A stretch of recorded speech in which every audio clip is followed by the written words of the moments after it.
Alors, tout d'abord, toutes mes excuses parce que je me présente à vous quasiment à faune.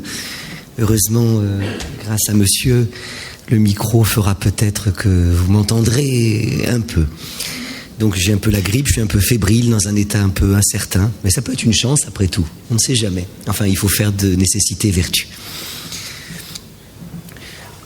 On raconte qu'un jour, un homme qui descendait de Jérusalem à Jéricho fut abordé par des brigands qui le volèrent, le rouèrent de coups et le laissèrent à demi-mort. Un prêtre vint à passer, mais poursuivit son chemin. Un lévite fit de même. Mais un samaritain qui était en voyage dans la région s'approcha de lui, fut pris de pitié, ému jusqu'aux entrailles. Il enduisit ses plaies d'huile et de vin, puis le chargea sur sa propre monture et l'accompagna à l'hôtel proche en commandant qu'on prît soin de lui. Cette célèbre histoire, vous le savez, connue sur le nom de parabole du bon samaritain, est l'histoire que le Christ invente pour répondre à la question de l'un de ses disciples qui, après que le Christ a dit qu'il fallait aimer son prochain comme soi-même, eh bien demande au Christ, mais Rabbi, qu'est-ce qu'aimer son prochain ? Rabbi, ça veut dire maître en hébreu, et donc après que le Christ a dit qu'il fallait aimer son prochain comme soi-même, eh bien l'interlocuteur du Christ de poser au Christ la question, mais Rabbi, qu'est-ce qu'aimer son prochain ? Et vous savez que les rabbins ne répondent pas toujours aux questions qu'on leur pose. C'est même un trait assez coutumier chez eux. En l'occurrence, c'est le cas du Christ qui ne répond pas à la question, plutôt il y répond par une histoire qui y répond, mais la réponse est un peu indirecte. Ne pas répondre à la question qu'on pose à un rabbin, on voit ça aussi chez un autre rabbin, donc je ne mets peut-être pas exactement au même degré, au même niveau que Rabbi Christus, je veux parler de Rabbi Jacob.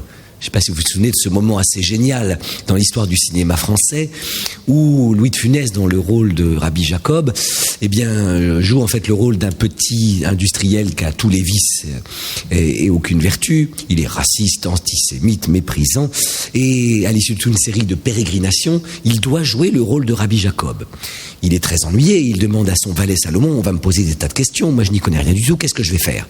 Réponse de Salomon, c'est pas compliqué, maître. Quand on pose une question à un rabbin, il y répond par une autre question. Ah, c'est pas bête ça. Ah, c'est pas bête. Et Rabbi Jacob de s'avancer rue des Rosiers, un vieux juif de lui dire, Rabbi Jacob, j'ai 1000 questions à te poser. Réponse de Funès, eh bien moi j'en ai 2000. Ce qui prouve qu'il avait bien compris la leçon. Eh bien, de même, toutes choses égales par ailleurs, de même que Rabbi Jacob ne répond pas à la question qu'on lui pose, de même Rabbi Christus ne répond pas à la question qu'on lui pose, qu'est-ce qu'aimer son prochain ?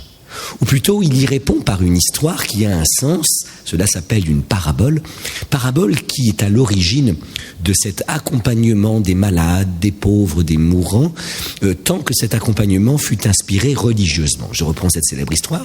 Donc, mais Rabbi, qu'est-ce qu'aimer son prochain ?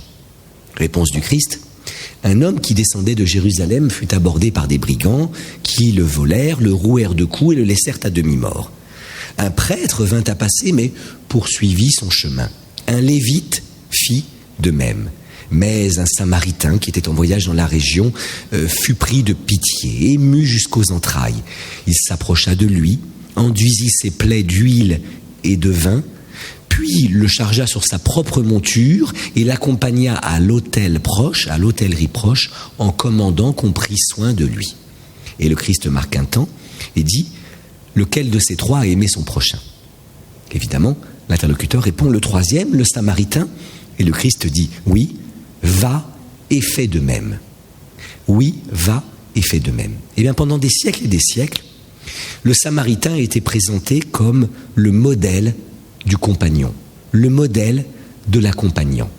Alors que le prêtre juif, alors que le lévite juif, eh bien, n'avait pas vraiment aimé leur prochain, puisqu'ils ne l'avaient pas soigné, le samaritain, qui est aussi un juif mais un peu méprisé par le prêtre et le lévite, de plus basse extraction, est présenté par le Christ comme le modèle de l'accompagnant, précisément parce que lui a soigné. Dans cette célèbre histoire, le Christ lie de manière inoubliable l'amour et le soin. Ce qui nous est murmuré dans cette histoire, c'est qu'on ne peut pas aimer sans soigner et qu'on ne peut pas soigner sans aimer.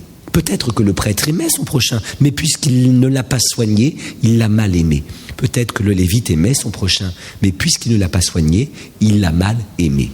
Le seul qui aime vraiment, c'est celui qui soigne. Et le Samaritain d'être présenté, je le répète, en effet, pendant des siècles et des siècles, comme le paradigme, le modèle, le champion de l'accompagnement, précisément parce qu'il sut lier l'amour et le soin.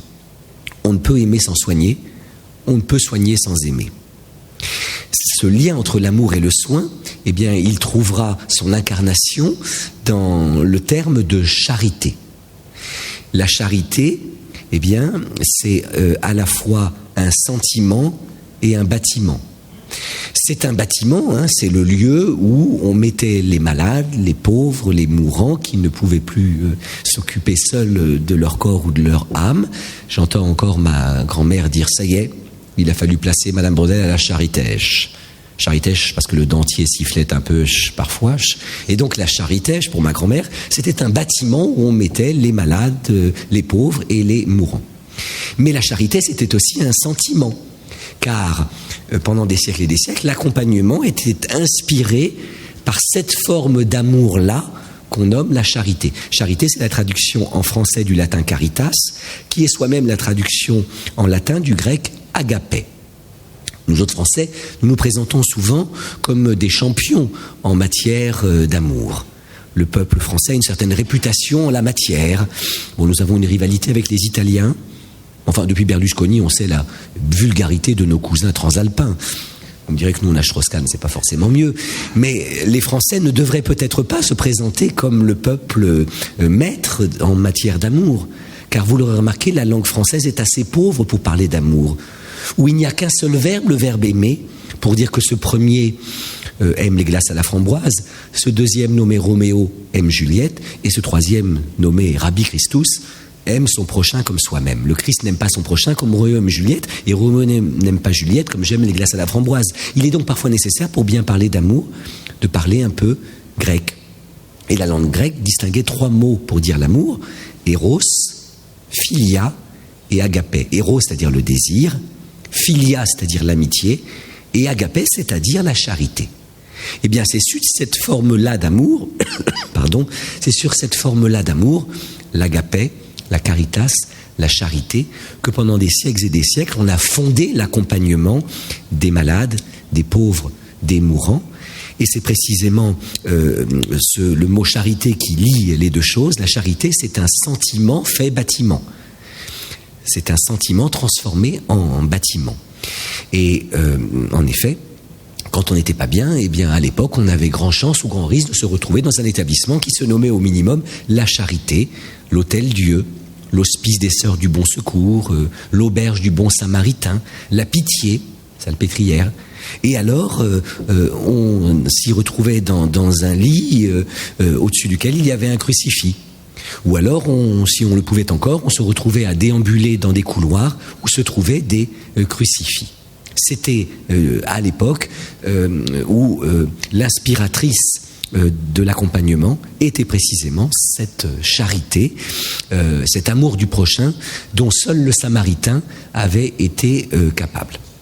Mais les choses ont changé en Occident, puisque la laïcisation du monde fait que aujourd'hui, quand on n'est pas bien, quand on est malade, quand on est pauvre, quand on est mourant, eh bien on ne se retrouve plus à la Charité, à l'Hôtel-Dieu, à l'Hospice des Sœurs du Bon Secours, à l'Auberge du Bon Samaritain, à la Pitié. On se retrouve à l'EHPAD, établissement pour personnes âgées dépendantes, à la MAS, maison d'accueil spécialisée, aux femmes, foyer d'accueil médicalisé, aux myosotis. On donne des noms de fleurs aux maisons de retraite pour faire oublier que peut-être les odeurs qu'on y sent ne sont pas toujours florales. Et alors, on s'y retrouve dans un lit au-dessus duquel il n'y a plus de crucifix. Si on peut marcher encore, on se retrouve à déambuler dans des couloirs où il n'y a plus de crucifix, car la place occupée par le crucifix a été remplacée par la charte du patient hospitalisé. C'est exactement le même endroit. Et à l'entrée de l'Hôtel-Dieu, il y avait un crucifix. Aujourd'hui, il y a une charte dans laquelle on vous invite à respecter la dignité de la personne humaine. L'histoire du soin en Occident c'est l'histoire du passage d'un accompagnement inspiré par l'amour du prochain, la charité, à un accompagnement inspiré par le respect de la dignité de la personne humaine. Alors après, ça se décline. Si c'est dans un EHPAD, c'est le respect de la dignité de la personne âgée. Si c'est dans une masse, c'est le respect de la dignité de la personne en situation de handicap, etc., etc. Et alors, que penser de ce changement ? Dans les deux cas, il est dit que l'homme a besoin d'un compagnon. Que l'accompagnement soit inspiré par l'amour du prochain, l'agapé, la caritas, la charité, ou qu'il le soit par le respect de la dignité de la personne humaine, eh bien, ne laisse pas que dans les deux cas, il nous est murmuré que quelque chose de l'humanité se joue dans l'accompagnement. Et que une civilisation où le malade, le mourant, le pauvre seraient laissés seuls, eh bien, ne mériterait pas le nom d'une civilisation. Que penser cependant de ce passage ? Moi, je dirais que le passage de l'amour au respect, de l'Hôtel-Dieu à l'EHPAD, eh bien, il a ses lumières et ses ombres. Il a ses lumières parce que du temps que l'on était accompagné à l'Hôtel-Dieu par charité, il n'était pas sûr que l'on fût bien accompagné. Ou plutôt, l'âme était peut-être bien accompagnée, le corps sans doute pas. On répondait à la souffrance humaine par des prières ou par une empirie un peu maladroite. Enduire les plaies de l'homme avec de l'huile et du vin, je suis pas sûr que ce soit la meilleure des recettes. D'un point de vue nosocomial, l'huile, vous voyez à peu près la température qu'il peut faire quand on descend de Jérusalem à Jéricho. Bon, le vin qu'il y avait à l'époque, c'était un vin un peu résineux, bon encore de l'agneau, d'accord, là ça a une certaine puissance qui peut cautériser les plaies, mais il n'est pas sûr que l'improvisation charitable qui fut la manière d'accompagner du Samaritain était la meilleure manière d'accompagner. Ensuite, il l'a chargé sur sa monture. Bon, c'était pas forcément le meilleur véhicule pour le conduire là où il l'a conduit. Ensuite, il l'a conduit dans un hôtel, dans une hôtellerie qui n'était pas faite vraiment pour le soin. Vous voyez, cet hôtel où le Samaritain conduit le malade, enfin le mourant, eh bien, c'est le prototype de toutes les maisons de soins qui ont fleuri sur la terre de l'Occident chrétien pendant des siècles et des siècles, que je nommais en effet la Charité, l'Hôtel-Dieu, l'Auberge des Sœurs du Bon Secours, etc. Autrement dit, à l'époque, on accompagnait sans doute assez bien l'âme, mais sans doute pas très bien le corps. Or, le passage de l'Hôtel-Dieu au CHU, au CHU, le passage de l'hospice à l'EHPAD, eh bien, ça a ses lumières dans la mesure où, aujourd'hui, eh bien, on a des moyens pour essayer de soulager les souffrances corporelles qui sont incomparables avec les moyens qu'on avait jadis. À l'Hôtel-Dieu, eh bien, on répondait à la souffrance humaine par des prières. Et puis il y avait aussi quelque chose comme une mauvaise lecture du christianisme qui conduisait parfois les accompagnants de l'époque, généralement des accompagnantes qui étaient des bonnes sœurs à cornette, à parfois considérer que la souffrance était peut-être une bonne chose dans la mesure où le Christ avait souffert. Alors, bien sûr, le mérite de ces accompagnatrices-là, c'est qu'elles étaient là. Le problème, c'est qu'il leur arrivait parfois, en raison, à mon avis, d'une mauvaise lecture du christianisme, de penser que la ressemblance entre le Christ qui souffre sur sa croix et l'homme qui se trouve dans le lit juste en dessous était telle qu'il fallait peut-être que cet homme passât par les mêmes étapes du Christ pour avoir la résurrection du Christ. L'idée était un petit peu que il fallait passer par le vendredi pour qu'il y eût un dimanche. Qu'est-ce que j'évoque là ? Eh bien, la Passion. Vous savez que la Passion, c'est le récit des souffrances du Christ. Eh bien, le Christ, en effet, a souffert le vendredi, mais qu'il a retrouvé la vie le dimanche. Hein. Et l'idée est que, alors voilà, c'est cette dame très bigote qui disait à ma grand-mère, lorsque ma grand-mère souffrait atrocement du dos, « Vous inquiétez pas, Madame Fiat, vous êtes en train d'acheter votre part de paradis. » Donc l'idée d'une souffrance rédemptrice, l'idée selon laquelle il n'y a pas de dimanche s'il n'y a pas de vendredi, enfin c'est assez évident ça. Même Johnny Hallyday est capable de comprendre ça. C'est vrai que s'il n'y a pas vendredi, il ne peut pas y avoir dimanche. Oui, mais Johnny, rappelle-toi ce que veut dire le vendredi et le dimanche pour les chrétiens. Oh, je ne sais plus du tout. Eh bien, ça s'explique de la manière suivante. Le vendredi saint, c'est quoi ? Je sais plus. Eh bien, c'est le jour où le Christ est mis en croix et alors, en effet, où il souffre. Mais il fallait peut-être qu'il passât par cette passion, c'est-à-dire cette souffrance, pour connaître la joie de la résurrection. Et alors, incontestablement, eh bien, je le répète, on priait et on était là, c'était déjà beaucoup, mais en même temps, on avait des moyens très insuffisants pour soulager la douleur.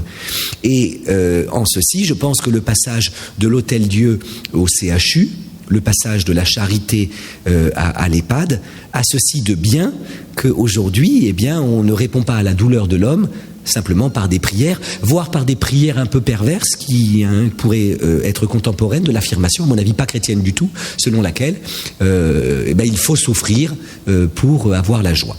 Je dis que c'est pas chrétien parce que, à mon avis, c'est une lecture perverse du christianisme que celle qui a conduit certaines accompagnatrices de l'époque à considérer la souffrance comme chose nécessaire. Alors bien sûr, il y a des passages dans Saint Luc qui peuvent un peu gêner. Hein. Heureux ceux qui pleurent, car ils seront consolés. Il est plus facile à un chameau de passer par le chat d'une aiguille qu'à un riche d'entrer en paradis. Les derniers seront les premiers, hein, etc. C'est d'ailleurs surtout Saint Luc qui emploie des formules de ce genre-là. Ça laisse à croire que peut-être la pauvreté, la souffrance, le malheur sont des tickets d'entrée plus valables pour aller au paradis que la richesse, la joie, la santé. Hein. Moi qui aime plutôt la vie et qui ris plutôt, eh bien, j'aurais moins de chance d'aller au paradis que si je pleure. Bon, bon, alors à mon avis, le Christ ne dit pas qu'il est bon d'être pauvre, qu'il est bon d'être malade, qu'il est bon d'être mourant. La pauvreté, la maladie, la mort restent des figures du mal métaphysique d'imperfection ou du mal physique de douleur. Mais d'ailleurs, lorsque un disciple du Christ demande au Christ, qui a vu un aveugle là, qui a péché pour qu'il soit né aveugle, lui ou ses parents, le Christ se met en colère et dit « nul n'a péché ». Vous voyez, donc ce lien qu'on fait entre le péché et la douleur, l'idée que la douleur est la rétribution du péché, est un lien que le Christ refuse de faire. Cependant, pourquoi le Christ va-t-il vers les pauvres, les mourants, les malades, plutôt que vers les bien portants, les beaux, les riches, les jeunes? Eh bien, c'est parce que il est là pour leur dire qu'il y a des valeurs plus hautes que la beauté, que la santé et que la richesse. Et que même quelqu'un qui a perdu la beauté, qui a perdu la santé, qui a perdu la richesse, reste digne d'amour, vous voyez, reste digne d'amour. Donc, le Christ ne va pas vers ces gens-là parce qu'ils sont pauvres, malades et mourants, mais bien qu'ils le soient, pour dire que ces gens-là risquent d'être dignes d'amour. Mais enfin, je le répète, une lecture un peu perverse du christianisme a fini parfois par glorifier la souffrance, ce qui fait qu'on n'utilisait pas éventuellement les antalgiques, les analgésiques qu'on avait à disposition, parce que le Christ est passé par là et il a eu la résurrection du dimanche, peut-être parce qu'il avait eu la souffrance, la passion du vendredi. Eh bien, vous aussi passez par là. Or, je me réjouis qu'aujourd'hui, on ait rompu avec cet usage et que on accompagne justement avec des moyens moins empiriques ou moins lénifiants qu'un peu d'huile, un peu de vin, et puis des prières. Non, aujourd'hui, on a des antalgiques, on a des analgésiques, on a un arsenal thérapeutique dont le but est la guérison, sinon la guérison, en tout cas le prolongement de la vie, en tout cas l'atténuation des souffrances, et ça, c'est merveilleux. Autre chose, passer de l'amour au respect, c'est peut-être encore une bonne chose dans la mesure où il est plus facile de respecter tous les hommes que de les aimer tous. Voyez ?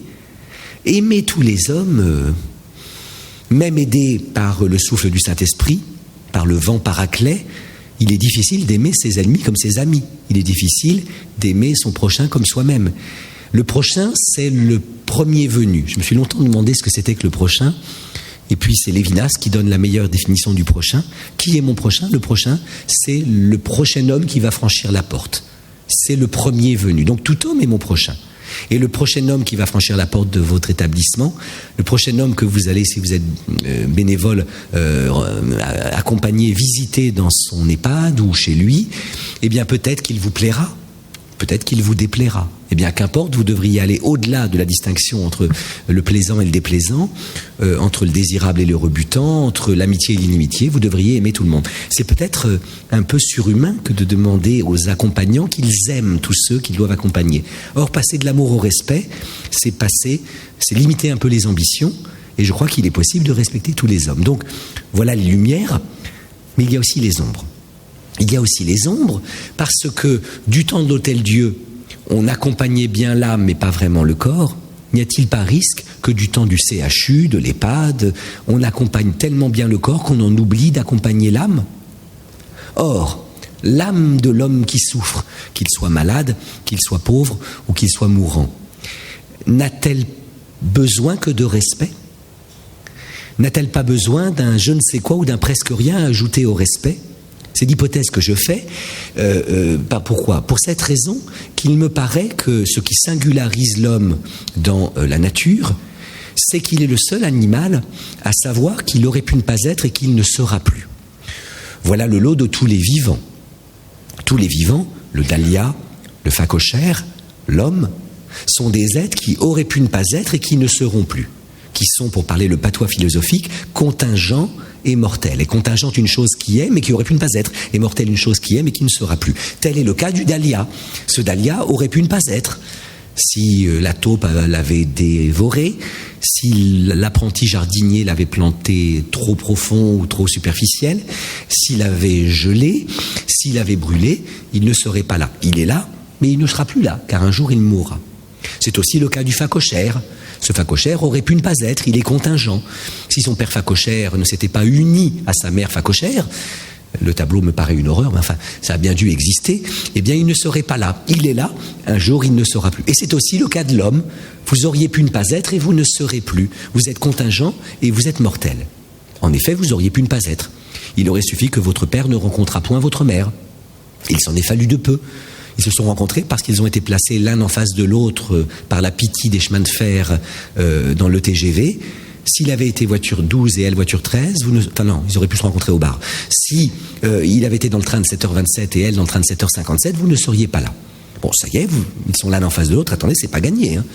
S'il ne l'avait pas dragué avec toute l'éloquence qu'il y a mise, si au dernier moment, elle avait refusé de lui donner son 06 ou son 07, ou si elle le lui avait donné faux, ça se fait parfois, hein.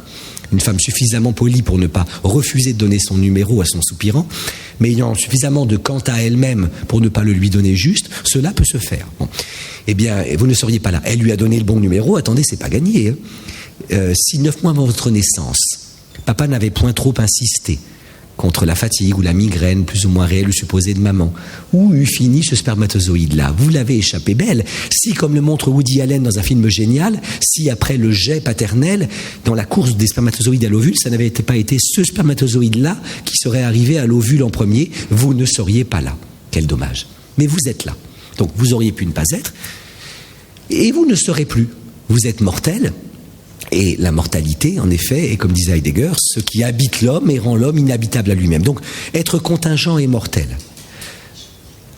J'aurais pu ne pas être, je ne serai plus. C'est le cas de tous les vivants, dahlia, phacochère, homme, mais il me semble que ce qui singularise l'homme dans la nature, c'est qu'il est le seul à le savoir. Nous sommes les seuls êtres à savoir que nous aurions pu ne pas être et que nous ne serons plus. Et il me semble que ce savoir-là, eh bien, conduit l'homme à rechercher l'amour au moins autant que le pain.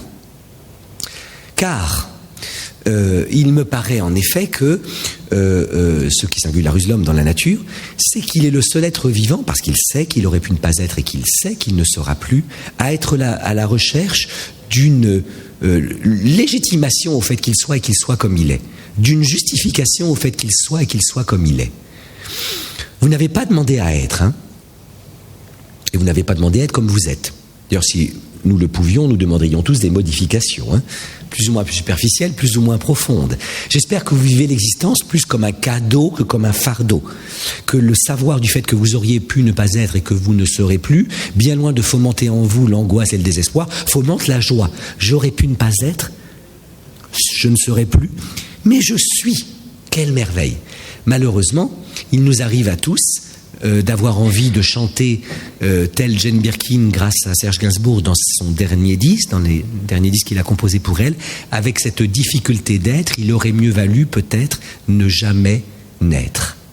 Il nous arrive parfois de considérer l'existence comme un fardeau plus que comme un cadeau. Donc nous n'avons pas demandé à être, hein, nous n'avons pas demandé à être comme nous sommes, nous n'avons pas été consultés avant d'avoir été embarqués dans cette aventure. Hein. Nos parents ne nous ont pas dit, bon alors tu veux y aller ou pas et depuis l'utérus, on dirait, je sais pas, c'est comment. Et on verrait quoi? On verrait, c'est ça la vie. Un soir de fin septembre, vous êtes avec des amis très chers, sur une petite terrasse en Toscane. Vous mangez des mets délicieux, les vins sont sublimes, les épaules des femmes sont encore nues, la conversation est pleine de charme, de drôlerie. Ah oui, alors l'existence est une merveille. Mais depuis l'utérus, on verrait aussi des soirs de gastro-entérite, où là, vraiment, la vie est... on se sent très minable. Hein. On verrait des jours où on aurait la joie de se découvrir lauréat. Hein, rappelez-vous la joie que vous avez éprouvée le jour où, allant voir les résultats, vous avez vu que vous l'aviez. Oh, ça y est! C'est incroyable, ça y est, je l'ai. Je suis infirmière diplômée d'État, je suis docteur en médecine, je suis agrégé de philosophie, je suis président de la République. Alors, ce jour-là, on trouve que l'existence est une espèce de merveille. Bon. Mais il y a aussi des soirs où on va chercher les résultats et on cherche en vain son nom au nombre des lauréats. Hein. Je m'appelle Fiat, il m'est arrivé d'aller voir les résultats, puis j'ai vu FA, FA, FE, F-U-G-H, ma mère, d'où il est Fiat? Eh ben non. Et manquer un concours, c'est parfois presque une blessure existentielle. Hein. Le soir du ratage, on se sent vraiment pas grand-chose, vous voyez. Donc nous n'avons pas demandé à être, nous n'avons pas été consultés avant d'avoir été embarqués dans cette aventure. Voilà que nous sommes, mais parce que nous savons que nous aurions pu ne pas être et que nous ne serons plus, je dirais que nous sommes tous à la recherche d'une légitimation au fait que nous soyons comme nous sommes, d'une justification au fait que nous soyons et que nous soyons comme nous sommes.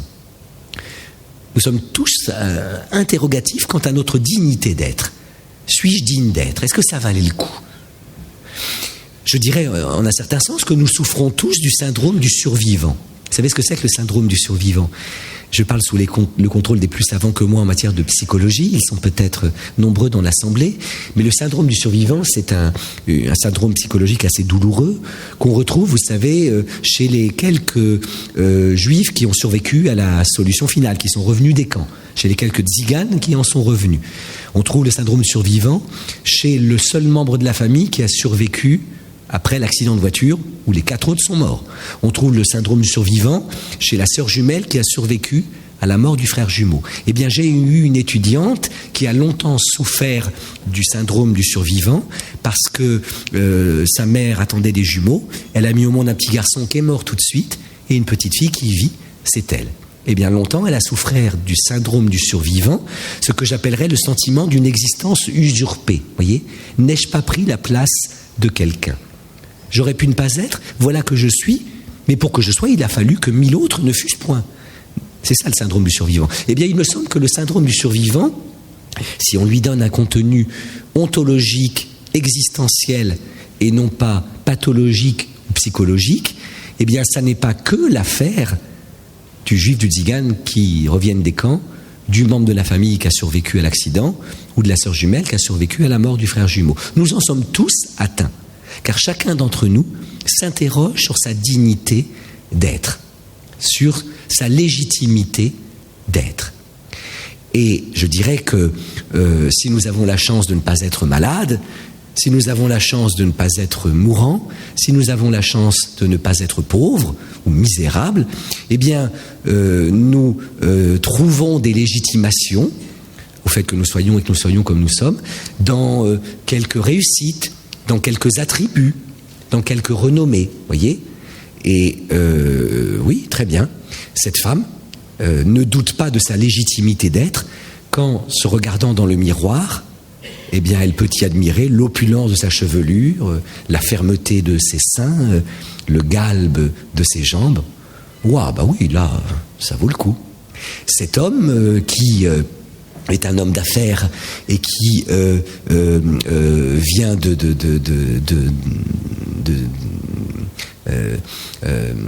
réussir un coup de bourse tel qu'il devient pour la multimillionnaire, qui lui permet en effet de s'acheter une Jaguar, un nouveau château, et verra dans sa richesse la légitimation du fait qu'il soit venu au monde. Cet autre verra dans l'audience qui lui est donnée, dans les remerciements qui lui viennent après qu'il a donné un concert, après qu'il a joué un rôle, après qu'il a prononcé une conférence, quelque chose comme une légitimation au fait qu'il soit comme il est. Le problème, c'est que ces légitimations de notre existence que nous obtenons dans la beauté, dans la richesse, dans la renommée, peuvent se perdre. Et précisément, il me semble que fragiles sont les légitimations de son existence qui ne seraient lieu qu'à, voyez, à ses attributs ou à ses possessions, que sont la beauté, la jeunesse, la richesse, la renommée. Pourquoi ? Eh bien, parce que cette femme, qui avait trouvé légitimation au fait qu'elle soit comme elle est, dans l'opulence de sa chevelure, dans la fermeté de son sein, dans la maîtrise qu'elle a de sa parole, de son humour, de son sourire, dans le galbe de ses jambes, se retrouve quelques années après, victime d'un méchant cancer qui fait qu'elle est là, sur un lit, découronnée par la chimiothérapie, un sein en moins, avec des couches, car les cellules ont tellement fomenté partout qu'elle ne peut plus se lever et que on lui met des couches. Eh bien, on peut comprendre que elle ait le sentiment d'avoir perdu sa dignité, voyez. On peut imaginer qu'un homme qui la connaissait du temps de sa superbe, il a visité et puis qu'il arrive, qu'elle ne le sache pas parce qu'elle est en train de dormir, qu'elle n'ait pas le temps de mettre le bonnet ou la perruque qui cache la misère, et qu'à ce moment-là, lorsqu'elle se voit regardée par cet homme-là, elle ait honte et qu'elle puisse dire qu'elle a perdu sa dignité. Le plus riche des hommes peut, à l'issue de mauvais investissements, se retrouver à la rue. La renommée est une chose versatile. Le succès n'est pas forcément durable. On sait tous l'histoire parfois tragique de comédiens, de musiciens progressivement démodés, puis totalement oubliés et terminant leur vie dans une misère absolue. Or, c'est justement là qu'il me semble que aller à ces gens-là, qui ne peuvent plus trouver légitimation à leur être et à leur manière d'être, dans la beauté, dans la richesse, dans la renommée, avec le simple respect, ne me paraît pas suffisant. Il me paraît nécessaire de respecter tous les hommes et les accompagner, inspirés par l'idée sur laquelle ils doivent être respectés, est une très belle chose, absolument nécessaire, mais sans doute pas suffisante. Pourquoi ? Parce que être respecté par les autres, ça ne suffit pas à me rassurer quant à ma dignité d'être et d'être comme je suis. Ça ne suffit pas à me donner le sentiment que mon existence est légitime, voyez ? Et c'est là, en effet, qu'on se demande si passer de l'amour au respect, certes, ça a ses lumières, je les ai dites plus haut, mais ça n'a pas aussi ses ombres. Car il me paraît en effet que seul l'amour, seul un accompagnement fondé sur l'amour, et non pas sur le respect, peut redonner à un homme le sentiment de sa légitimité d'être. Pourquoi ? Parce que l'amour, comme disait Spinoza, c'est la joie qu'on éprouve à la pensée que quelqu'un soit et qu'il soit comme il est. L'amour, c'est la célébration d'un être et de sa manière d'être. Et justement, vous connaissez peut-être cette chanson chantée par Gabin, dite et chantée par Gabin à la toute fin de sa vie, qui s'appelle « Je sais », hein, où Gabin dit justement la nécessité de l'amour, la nécessité d'un accompagnement fondé sur l'amour et non seulement sur le respect. Gabin, dans sa jeunesse, était chanteur et danseur, puis il est devenu le comédien qu'on sait, mais à la toute fin de sa vie, bon, il s'est remis à chanter, car Jean-Loup Dabadi et je ne sais quel musicien ont composé pour lui la chanson « Je sais ». Et Gabin nous dit, en substance, quand j'étais gosse au Comme Trois Pommes, je parlais bien fort pour être un homme. Je disais « je sais, je sais, je sais ». Quand j'ai eu 18 ans, j'ai dit « ça y est, maintenant je sais ». L'amour, les parfums et les roses, tiens oui, l'amour, j'en avais fait tout le tour. Heureusement, comme les copains, j'avais pas mangé tout mon pain. Au milieu de ma vie, j'ai encore appris. Il y a 60 coups qui viennent de sonner à l'horloge, je regarde par ma fenêtre et je m'interroge. Je sais qu'on ne sait jamais. Aussi, la seule chose que je sache, c'est que le jour où quelqu'un nous aime, il fait très beau. Je peux pas mieux dire, il fait très beau. Et la voix abîmée à la fois par l'âge et par les cigarettes, que Gabin consommait très avidement, Gabin a décidé de monter dans l'aigu et d'y peiner un peu, ce qui rend son chant encore plus émouvant, et de dire « C'est encore ce qui m'étonne dans la vie, moi qui suis à l'automne de ma vie. On oublie tant de soirs de tristesse, mais jamais un matin de tendresse. » Et il est vrai que le jour où quelqu'un nous aime, il fait très beau, alors que le jour où quelqu'un nous respecte peut être un jour gris comme les autres. Je pense que tous les gens que vous avez rencontrés depuis ce matin, et sans doute tous les gens que vous allez rencontrer jusqu'à ce soir, ne vous manqueront pas de respect. L'irrespect est une chose relativement rare dans la civilisation des hommes. Bon, sauf si vous êtes monté dans votre voiture, on sait que même les plus courtois et les plus respectueux des hommes, dès qu'ils entrent dans cet habitacle qu'on nomme l'automobile ou la voiture, eh bien, assez vite, cessent d'être respectueux. Et même le plus courtois des hommes, peut s'énerver contre la connasse ou le vieux con qui lui prend la place qu'il espérait dans le parking ou ne roule pas assez vite de sorte que le feu est passé au rouge. Hein. Mais en dehors de ces cas-là, je pense que quotidiennement, nous rencontrons des gens qui ne nous manquent pas de respect. Et pourtant, à la fin d'une journée où vous aurez été seulement respecté, ce qui vaut mieux que l'irrespect bien sûr, hein, à la fin d'une journée où vous aurez été tellement respecté, pourrez-vous dire que ce jour fut beau ? Non.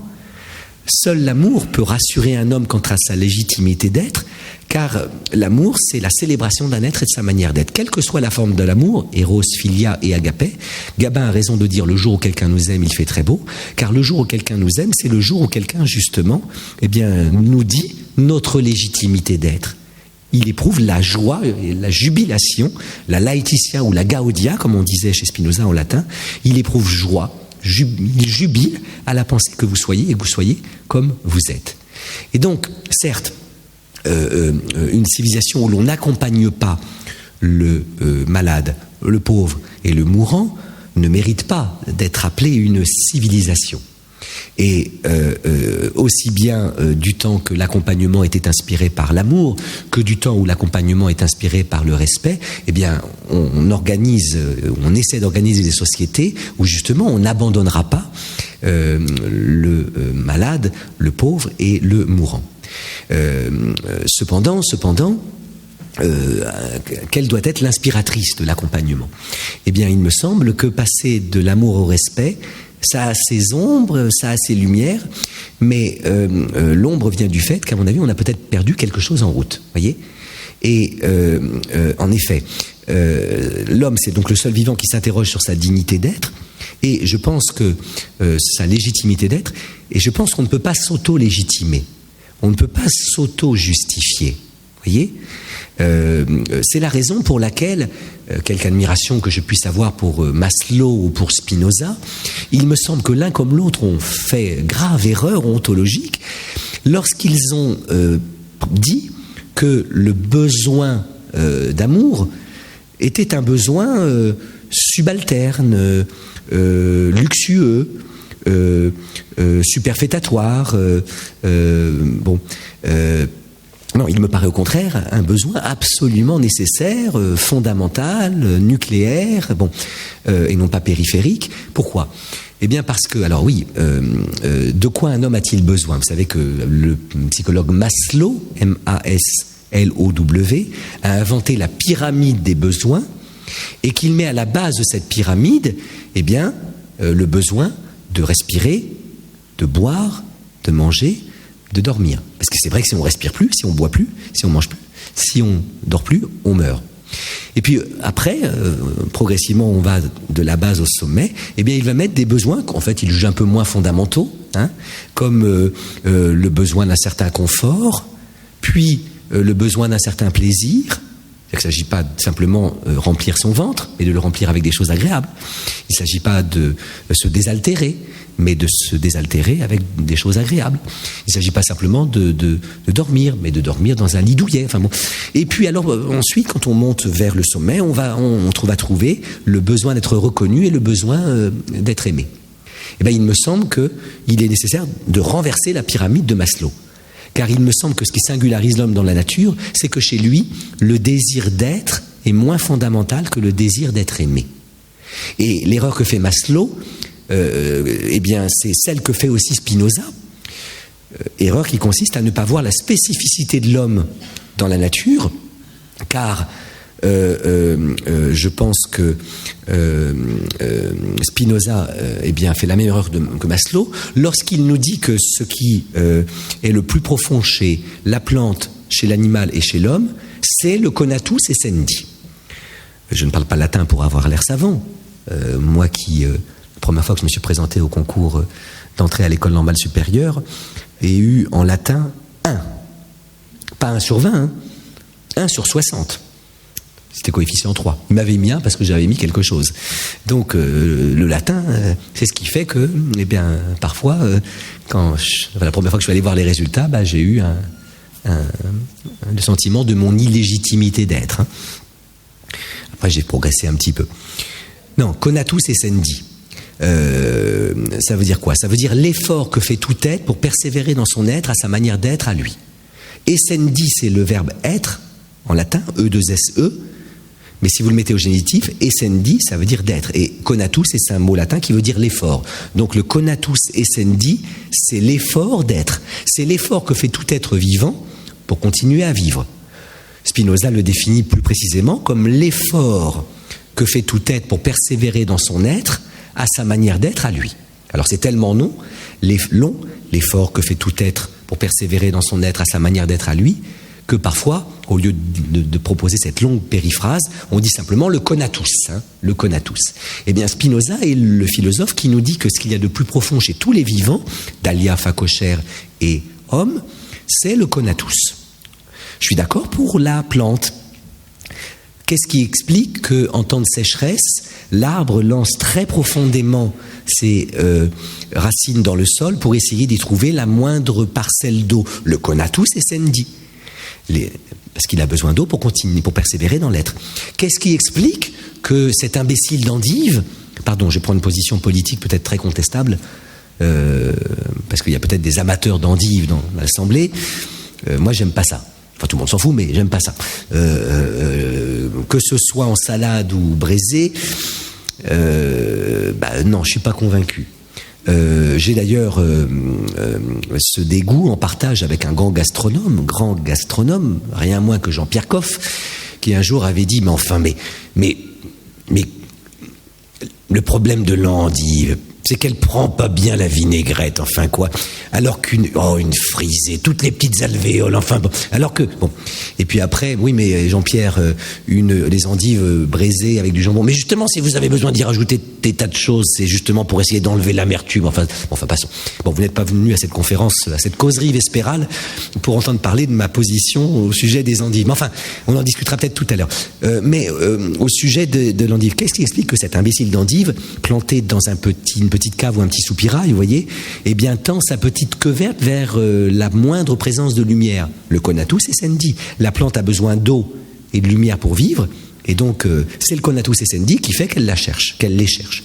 Même chose chez l'animal. Qu'est-ce qui explique que l'animal court pour trouver, le prédateur court pour trouver sa proie? Le Conatus essendi. Qu'est-ce qui explique que lorsqu'il a peur, lorsqu'il se sent menacé, le hérisson se met en boule? Le Conatus essendi, vous dis-je. Et je suis d'accord avec Spinoza pour dire que en l'homme aussi, il y a le Conatus essendi. Je veux dire par là que nous faisons tous efforts pour persévérer dans l'être à notre manière d'être à nous. Et c'est en effet le Conatus essendi qui fait que tout à l'heure, nous allons nous désaltérer si nous sommes altérés par la soif, que nous allons nous restaurer si nous sommes abîmés par la faim. C'est ce qui explique que si l'un de vous jette un projectile en ma direction, ce qu'à Dieu ne plaise, je vais essayer instinctivement de l'éviter pour persévérer dans mon être, à ma manière d'être, à moi. Donc je suis d'accord avec Spinoza pour dire que le Conatus essendi existe chez l'homme. Mais si je ne suis pas d'accord avec Spinoza, c'est parce que Spinoza fait comme si le Conatus essendi était ce qu'il y a de plus profond en l'homme. Non, chez l'homme, le désir d'être est moins profond que le désir d'être aimé. Et continuer d'être, persévérer dans mon être, conatusiser, si j'ose ce néologisme, ça ne m'intéresse guère. Si je ne vois dans les regards des autres, dans les regards de ceux qui vivent dans la même cité que moi, que quelque chose comme une déploration. Si je vois dans l'œil de quelqu'un, il aurait mieux valu qu'il ne fût plus, qu'il ne fût pas. Hein. Si je vois dans l'œil de quelqu'un, il vaudrait mieux qu'il ne soit plus. Hein? Donc si les autres déplorent le fait que je sois et que je sois comme je suis, hein? Si on entend quelle sale gueule ou oh là là mon Dieu quelle horreur, il vaudrait mieux que ça cesse, ce serait un soulagement, vous savez. Bon, ce type-là est tellement nul qu'il aurait mieux valu qu'il ne fût point. Bon. Eh bien ça ne m'intéresse pas de conatusiser. Je répète, on ne peut pas s'auto-légitimer. Tous les hommes sont à la recherche d'une légitimation au fait qu'ils soient et qu'ils soient comme ils sont. Or, je pense qu'on ne peut pas s'auto-légitimer, s'auto-justifier. Et la seule légitimation du fait que je sois et que je sois comme je suis, qui est de la valeur, c'est celle qui me vient des autres et plus précisément de l'amour de l'autre. Car si les autres ne font que me respecter, ça ne me rassurera guère quant à ma dignité d'être. Le respect est un sentiment froid, l'amour est un sentiment chaud. Le respect est un sentiment qui invite à la distance. Tenir en respect, c'est tenir à distance. Eh bien, le respect est nécessaire, mais pas suffisant. Voilà pourquoi, comme disait Gabin, le jour où quelqu'un nous aime, il fait très beau, alors que le jour où quelqu'un nous respecte, peut-être un jour gris comme les autres. Et alors, en effet, notre société a substitué le respect et l'amour. Il me semble qu'on y a perdu quelque chose en route.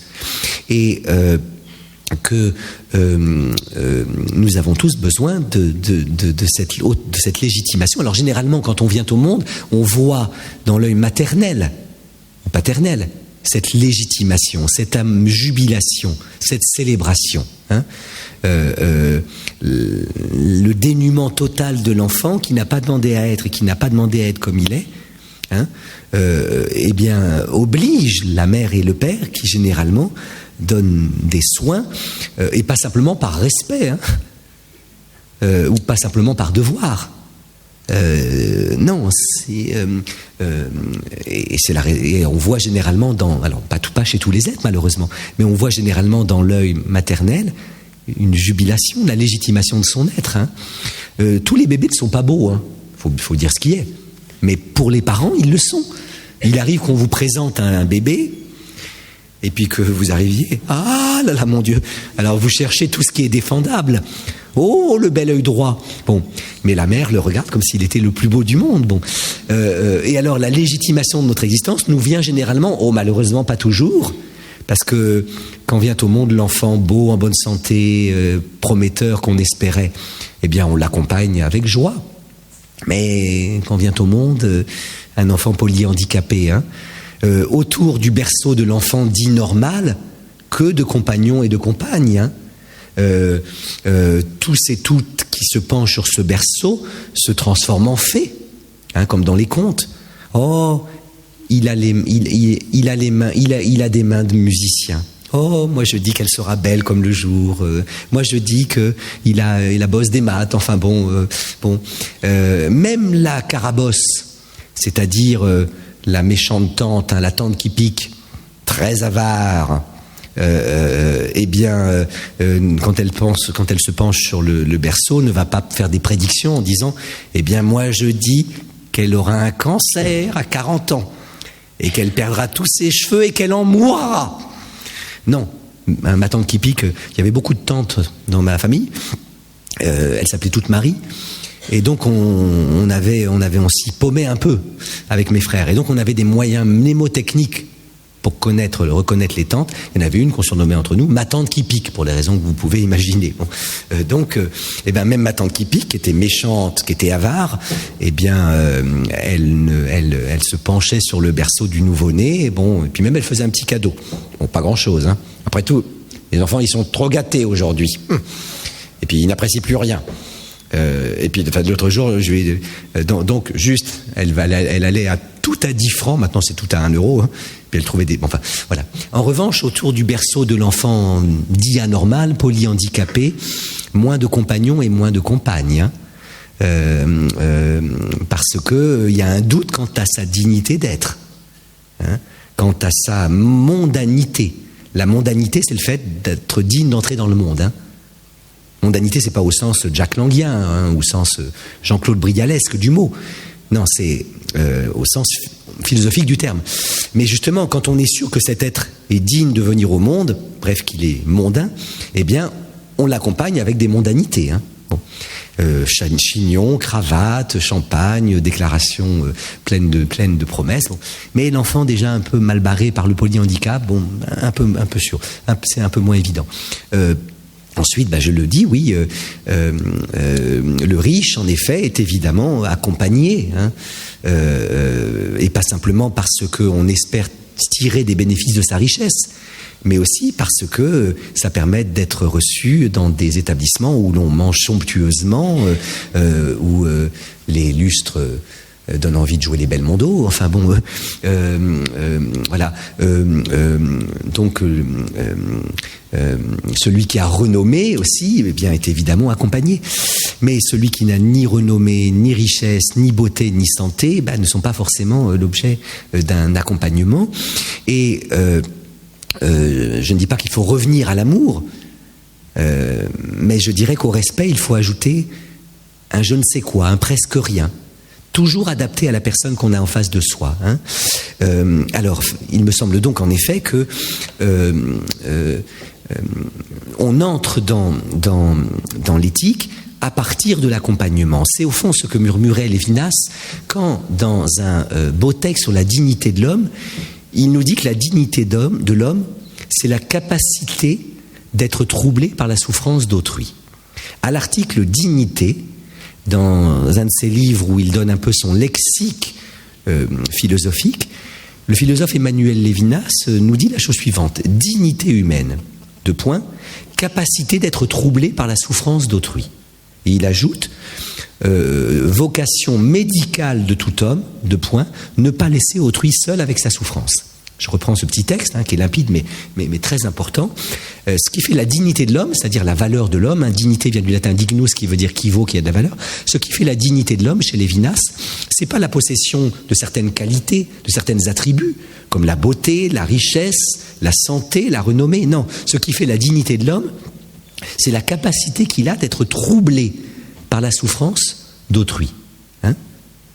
Et alors là, Lévinas renverse totalement l'histoire de la philosophie, puisque dans la philosophie antique, notamment dans la philosophie stoïcienne, on disait que le but de la philosophie, c'était pas le trouble de l'âme, mais au contraire la tranquillité de l'âme.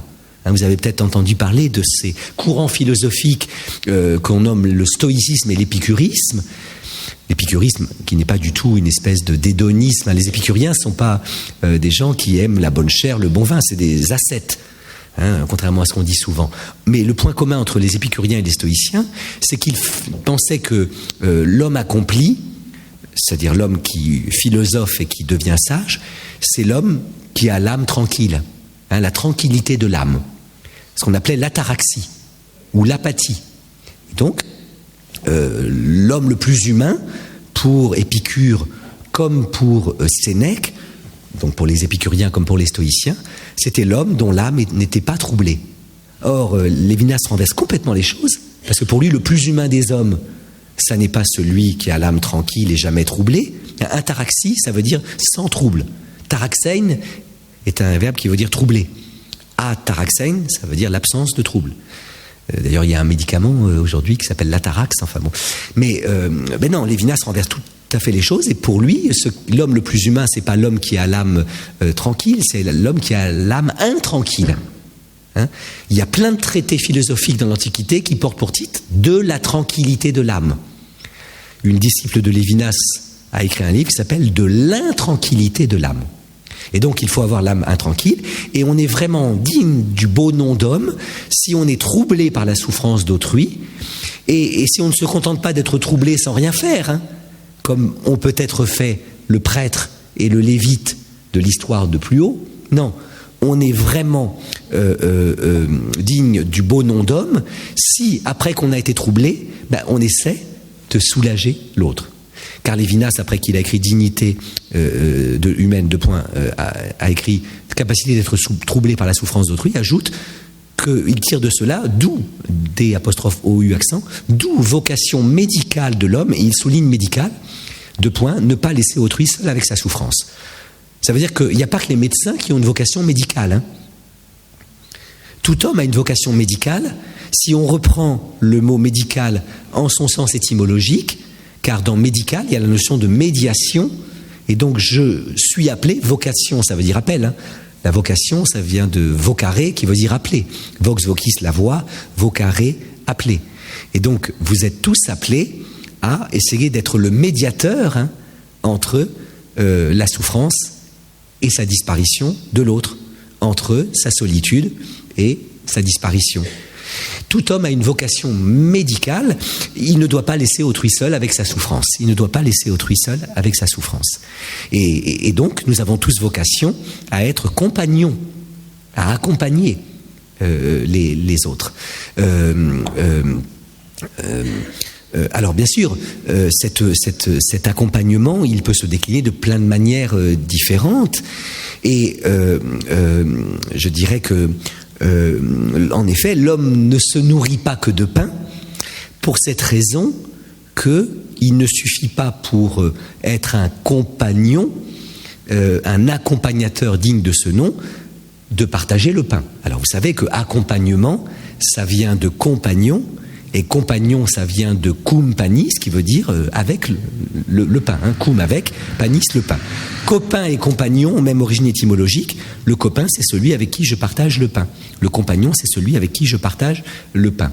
Mais justement, je crois que pour cette raison que l'homme ne se nourrit pas que de pain, il ne suffit pas pour être un bon compagnon de donner à l'autre du pain, s'il est pauvre, des antalgiques, s'il est malade, et des traitements, des antalgiques ou des malades, des antalgiques ou des traitements s'il est malade, et des antalgiques s'il est mourant. En effet, je m'inquiète de la réduction de l'accompagnement des malades, des mourants et des pauvres à une technique, un protocole, une procédure, voyez, où on s'occuperait en effet du corps, et beaucoup mieux du temps que du temps du Samaritain, et beaucoup mieux du temps des bonnes sœurs de l'Hôtel-Dieu, mais où on ne s'occuperait que du corps et non point de l'âme, pour employer un gros mot, voyez. Et en effet, alors j'évoquais tout à l'heure Jean-Pierre Coff, je suis très jaloux d'une formule qu'il a eue il y a quelques années, que je trouve absolument prodigieuse. Cette formule est la suivante: le pain appelle le copain. Le pain appelle le copain. Cette formule me paraît absolument géniale. Jean-Pierre Coff avait eu une opération, pas très grave, mais enfin qui avait nécessité qu'il fût hospitalisé pendant quelques semaines dans un établissement de suite de soins. Ça s'appelle un CSS. Voilà. Et pour qu'il s'y repose. Bon.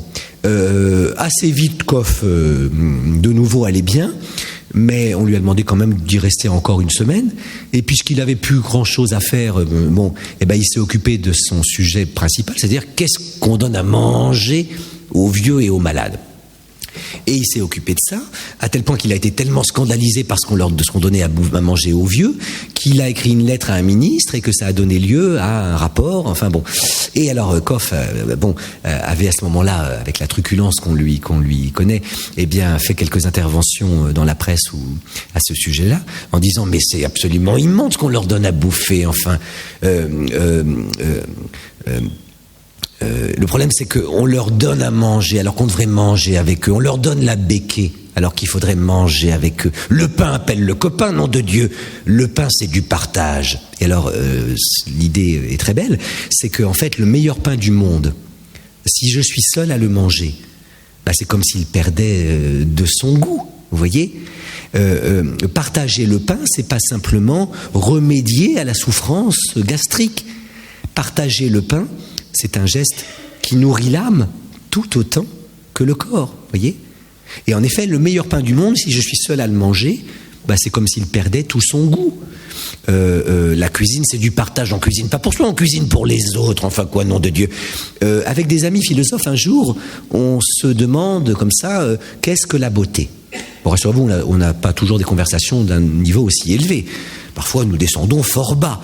Comme disait Gainsbourg, la connerie, c'est la décontraction de l'intelligence. Enfin, ça suppose qu'il y a intelligence, ce qui est un peu orgueilleux. Puis c'est pas vrai pour tout le monde. Je ne suis pas sûr que quand Johnny dit des conneries, c'est à l'issue d'une décontraction. Bon, allez, j'en ai assez, je vais me décontracter un petit peu. Non, j'aime beaucoup Johnny par ailleurs. Mais enfin, nous nous demandions qu'est-ce que la beauté. Et l'un d'entre nous hasarde cette définition.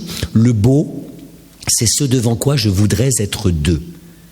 Et c'est vrai que le plus beau paysage du monde, si je suis seul à le voir, c'est comme si j'en étais privé.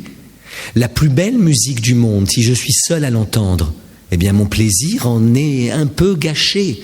Le meilleur pain du monde, si je suis seul à le manger, n'a pas le goût qu'il prend du simple fait que tu le trouves bon, vous voyez. Et en effet, la solitude, est ambiguë, est ambivalente, parce qu'une solitude provisoire et choisie peut donner des plaisirs infinis. Mais une solitude durable et imposée ne peut donner que des chagrins et même potentiellement quelque chose de déshumanisant. C'est ce que nous murmure Michel Tournier dans l'admirable reprise philosophico-romanesque qu'il a fait du mythe de Robinson Crusoe. Dans Vendredi ou les lames du Pacifique, dans Vendredi ou la vie sauvage, Tournier nous montre que Robinson Crusoe, seul sur son île, n'ayant plus de compagnons autres que les arbres et les bêtes, finit par perdre son humanité. Vous savez, pendant quelque temps, Robinson, après qu'il s'est réveillé sur le sable de l'île après le naufrage du bateau, se croit entre deux humanités virtuelles. C'est-à-dire les autres survivants du naufrage, qui doivent être quelque part quand même, et puis les hommes qui vivent sur l'île, les indigènes, ce qui n'est pas péjoratif, indigène simplement qui est né là. Et tant qu'il pense qu'il pourrait rencontrer des hommes, alors il n'a pas de compagnon effectif, mais il vit dans le rapport à des compagnons virtuels, dans l'horizon de pouvoir rencontrer des hommes.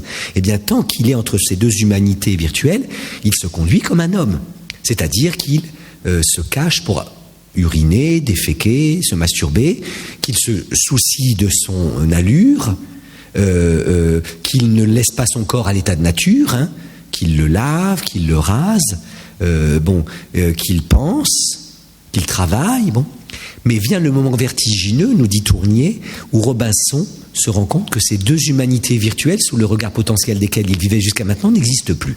Il est le seul survivant du naufrage, premier trait de plume qui biffe cette humanité virtuelle, L'île était déserte. Deuxième trait de plume qui biffe cette humanité virtuelle. Et à ce moment-là, quand il se rend compte qu'il est absolument seul, sans compagnon humain, n'ayant d'autres compagnons que les arbres et les bêtes, eh bien, s'engage, comme le dit Tournier, un fatal processus de déshumanisation. La solitude n'est pas un milieu neutre, écrit Tournier. La solitude est comme un acide invisible qui agit sur l'humanité de l'homme petit à petit. Notre être se nourrit des contacts avec les autres. La sève de mon être m'est apportée par les relations que j'ai à eux. Si ces relations sont coupées, cette sève disparaît, cette délicate arborescence, s'étiole, et je finis par perdre mon humanité. Il paraît qu'un homme, par exemple, ça a la pudeur. Donc ça ne vit pas nu. Ça se cache pour accomplir les fonctions que je disais tout à l'heure. Mais s'il n'y a aucun homme pour me voir, à quoi bon se cacher? Il paraît qu'un homme, ça ne laisse pas son corps à l'état de nature. Ça le peint, ça l'épile, ça le parfume, ça le lave. Mais Robinson Crusoe, quand il sait qu'il est totalement seul, finit par laisser son corps à l'état de nature. Vous savez qu'on ne se lave pas pour les autres. On ne se lave pas pour soi-même, on se lave pour les autres. Ma propre mauvaise odeur n'est pas un problème pour moi, elle est même intéressante. Ça, c'est moi. En revanche, c'est la mauvaise odeur des autres qui est insupportable. Et on se lave pour ne pas sentir mauvais. Il paraît qu'un homme, donc, ça a la pudeur, ça ne laisse pas son corps à l'état de nature, ça parle. Mais Robinson Crusoe finit par cesser de parler puisqu'il n'a plus personne à qui parler. Ça pense. Mais Robinson Crusoe finit par ne plus penser. Vous voyez pourquoi? Parce que le monologue intérieur, c'est l'activité la plus continue des hommes, dit Aristote. Pour savoir l'activité la plus propre à un être, nous dit Aristote, il faut adopter le critère suivant. L'activité la plus propre à un être, c'est l'activité dont il se fatigue le plus tard. C'est l'activité qui lui demande le moins d'efforts.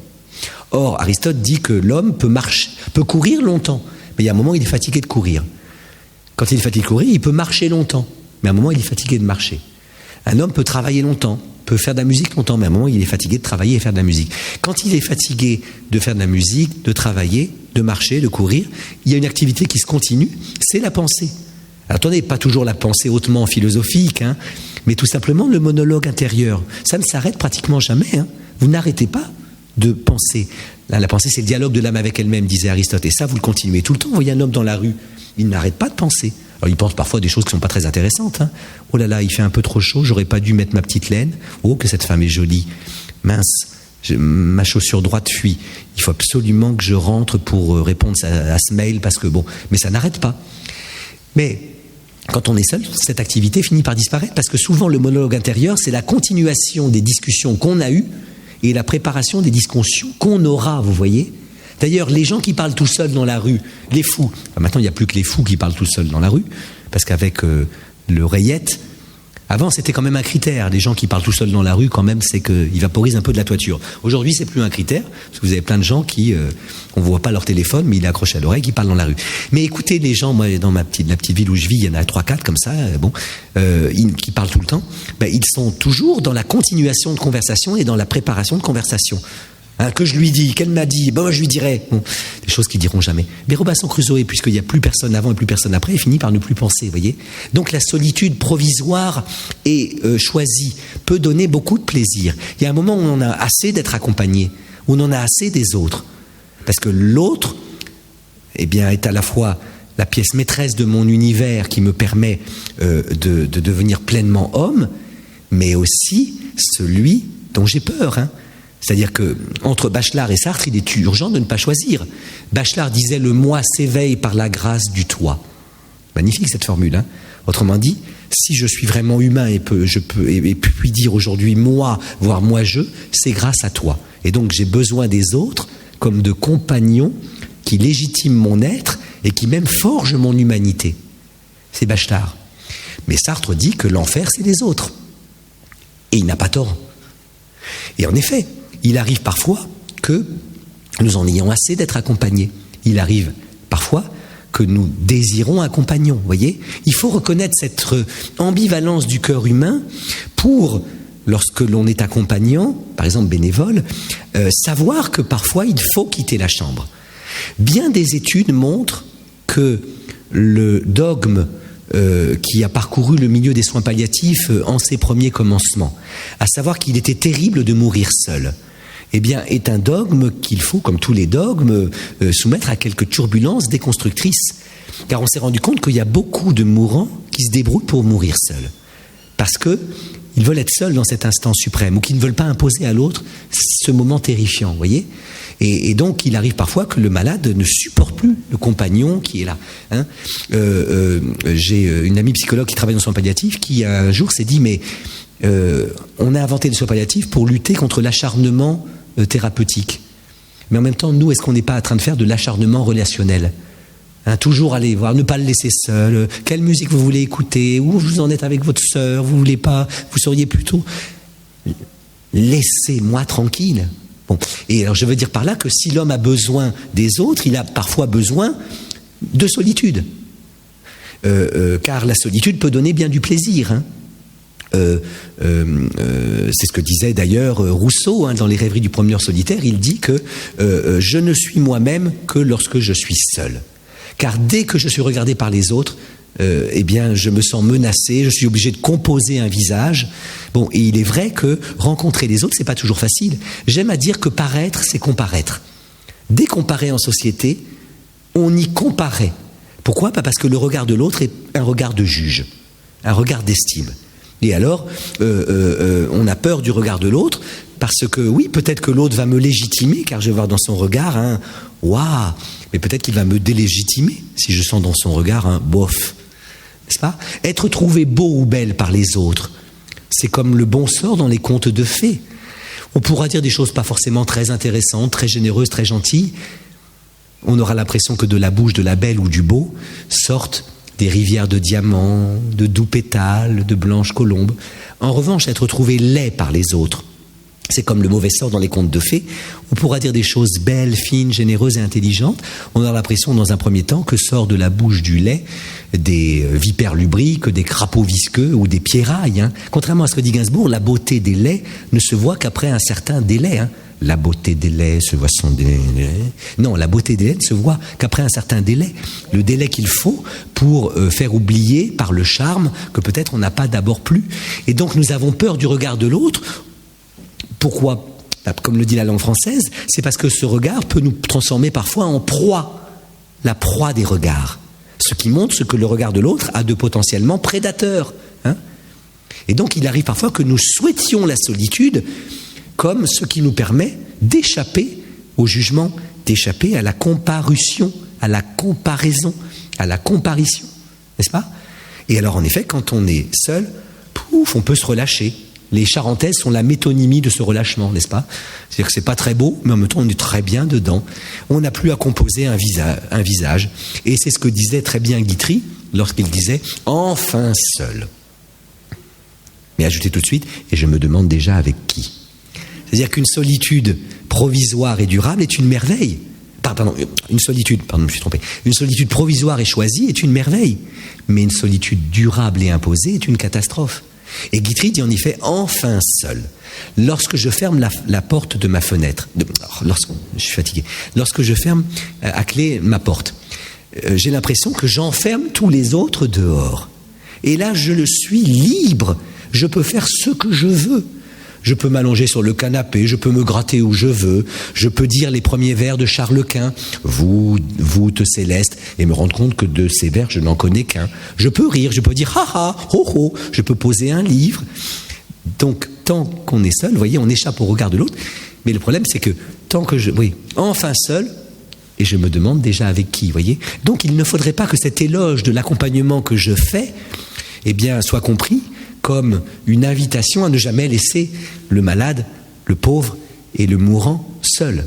Mais en même temps, si une solitude provisoire et choisie donne bien des plaisirs, une solitude durable et imposée est une catastrophe pour l'humanité. Nous avons à ce moment-là absolument besoin des autres comme de personnes qui sont là comme des témoins de mon humanité, comme des garants de mon humanité. Et pas simplement des accompagnants respectueux, avec ce que le respect a d'un peu froid et d'un peu distant, mais peut-être des accompagnants aimants, au fond, voyez.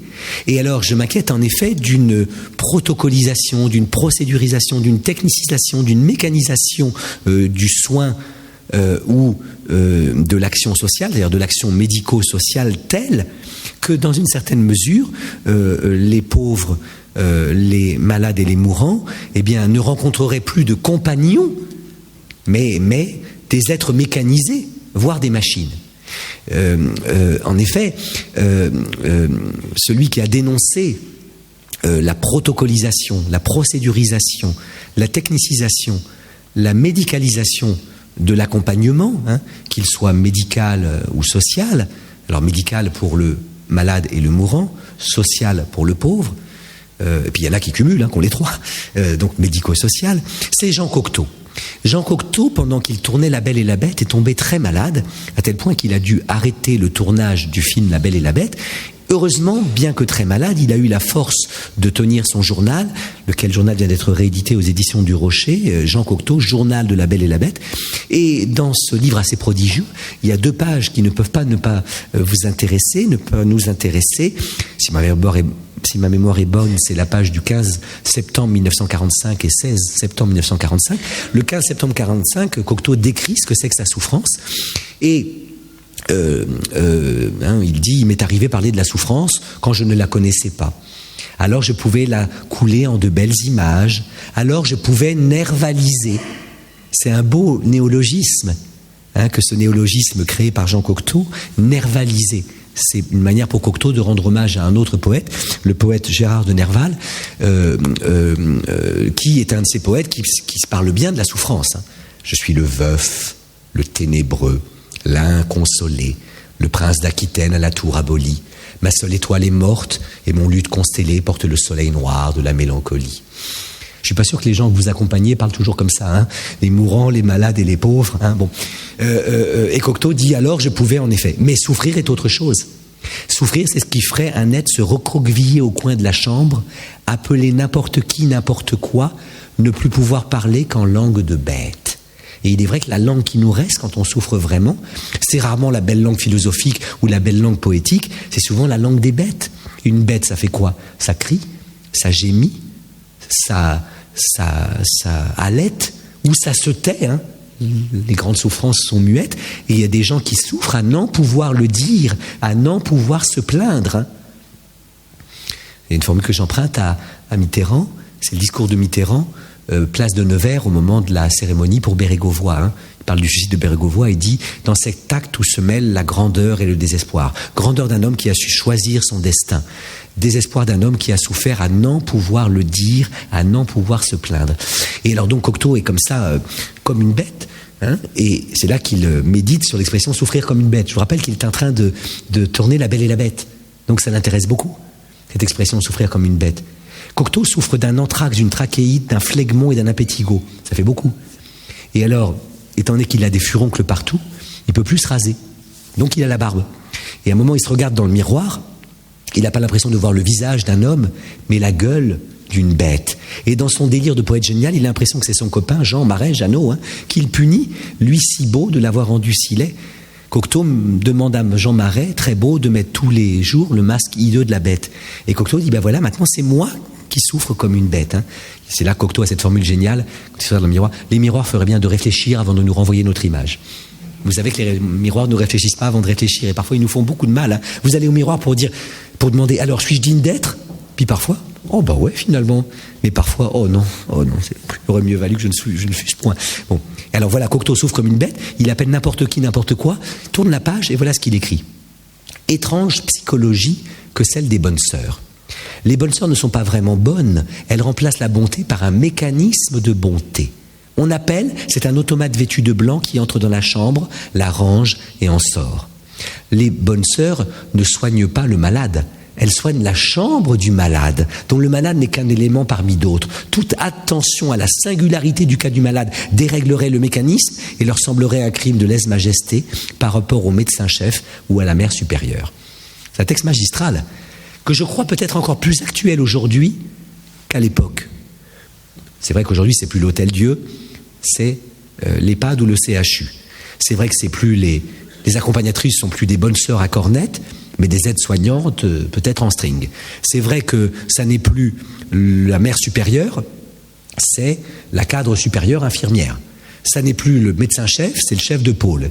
Mais à l'heure de la T2A, tarification de l'activité, à l'heure d'une technicisation, d'une protocolisation, d'une mécanisation généralisée du soin, eh bien, le texte de Cocteau est encore plus vrai, vous voyez.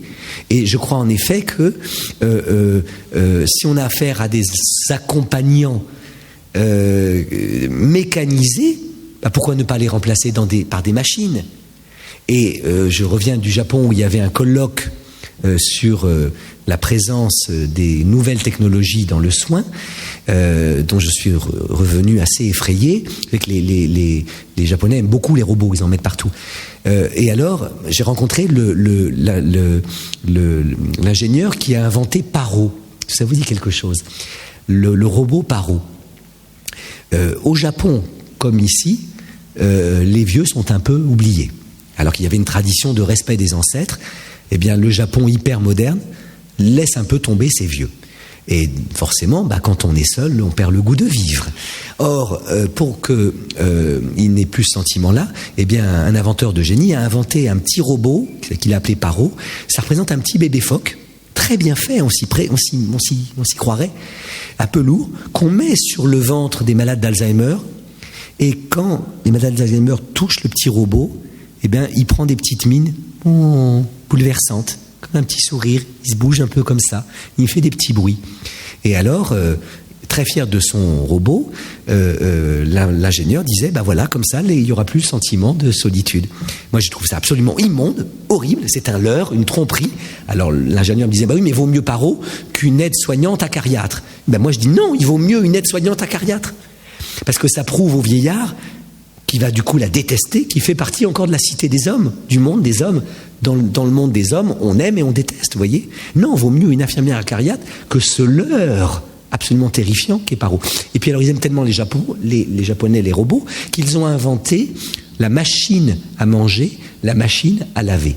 La machine à manger. Ben oui, il y a des machines qui étudie l'état gastrique du malade d'Alzheimer qui ne sait même plus manger seul, qui ne sait même pas que on mange avec des baguettes ou avec d'un couteau, une fourchette, qui ne sait même plus qu'on ne mange pas ses excréments, des choses comme ça. Et alors, au moment où on sent qu'il a faim, il y a des nutriments qui s'approchent de sa bouche, puis il les mange, comme ça, après il a mangé. Vous savez, la machine à manger, elle débloquait un peu, elle déconnait un peu du temps de Charlie Chaplin. Dans les temps modernes, il y a un moment où cette machine se met à débloquer. Mais au Japon, cette machine fonctionne très bien. De même, il y a une machine à laver. Porter un corps lourd qui ne peut plus se porter seul, c'est chose difficile. Elle a ferait l'aide-soignante. Or, il y a des machines qui vous lèvent la vieille dame. Le lit est remplacé par une baignoire. Vous avez des jets dans tous les sens, un peu de mousse. Après, on fait sécher le tout, comme nos voitures devant chez Leclerc le dimanche matin. On dit c'est magnifique. Elle est lavée, c'est magnifique. Il a mangé. Mais non. Nourrir un homme, ça n'est pas que remplir un ventre, c'est honorer une personne. Laver une femme, ça n'est pas que la même chose que laver une voiture, c'est honorer une personne. Et Cocteau nous dit ce qui fait les frais d'une réduction de l'accompagnement à un protocole technique. C'est la singularité du cas du patient. Et pour les philosophes, le singulier, c'est le sans pareil.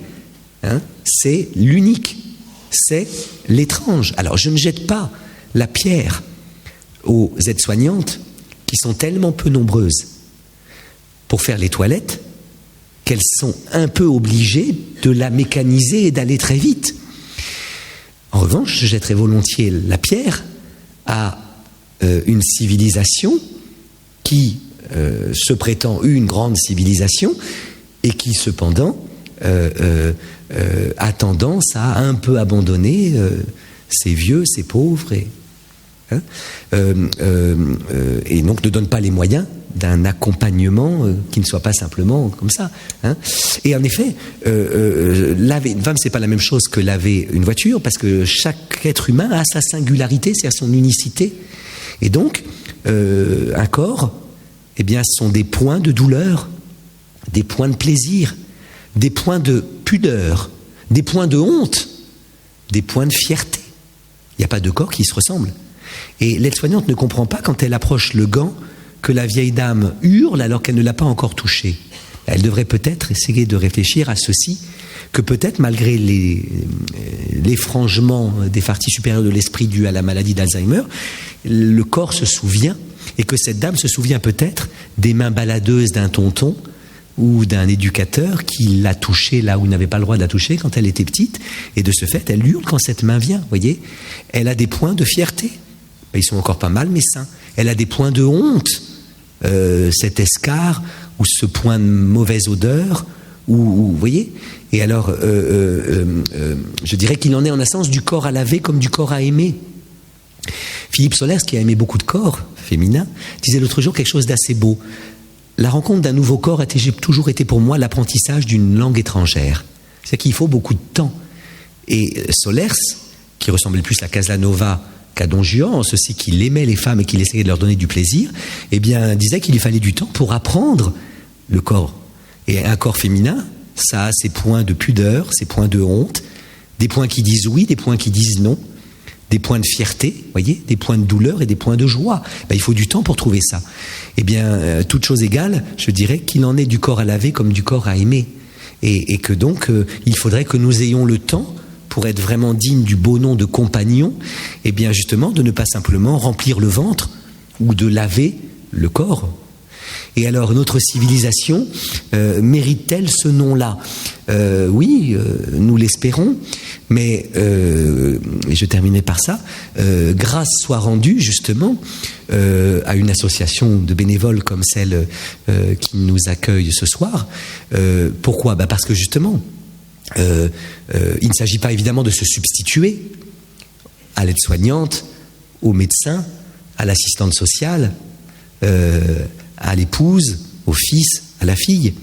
Mais il s'agit justement, lorsque quelqu'un, du fait de sa maladie, du fait de sa pauvreté, du fait de sa mort qui vient, eh bien, est un peu abandonné par la civilisation qui est la sienne, ou n'est pas abandonné, mais est accompagné par des compagnons, voyez, plutôt protocolisés, mécanisés, et simplement respectueux, cléments, et attentifs à la singularité, ben, ils sont là justement pour garantir que notre civilisation mérite ce beau nom de civilisation. Mon dernier mot sera donc de gratitude à l'endroit de tous ces compagnons, de tous ces accompagnants qui savent que le pain appelle le copain, qui savent que l'homme ne se nourrit pas que de pain, et qui, au fond, avec heureusement des moyens techniques bien supérieurs que ceux qu'avait le bon Samaritain, eh bien, garantissent que l'homme laissé seul, que l'homme laissé pauvre et mourant ne sera pas laissé seul. On raconte qu'un jour, un homme qui descendait de Jérusalem à Jéricho fut abordé par des brigands qui le volèrent, le rouèrent de coups et le laissèrent à demi-mort. Un prêtre vint à passer, mais poursuivit son chemin. Un lévite fit de même. Mais un Samaritain qui était en voyage dans la région s'approcha de lui, fut pris de pitié, ému jusqu'aux entrailles. Il enduisit ses plaies d'huile et de vin, puis le chargea sur sa propre monture et le conduisit à l'hôtel proche en commandant qu'on prît soin de lui. Lequel de ces trois aimait son prochain ? Le troisième, le bon Samaritain. Va et fais de même. Eh bien, essayons de faire un peu de même. Merci de votre attention.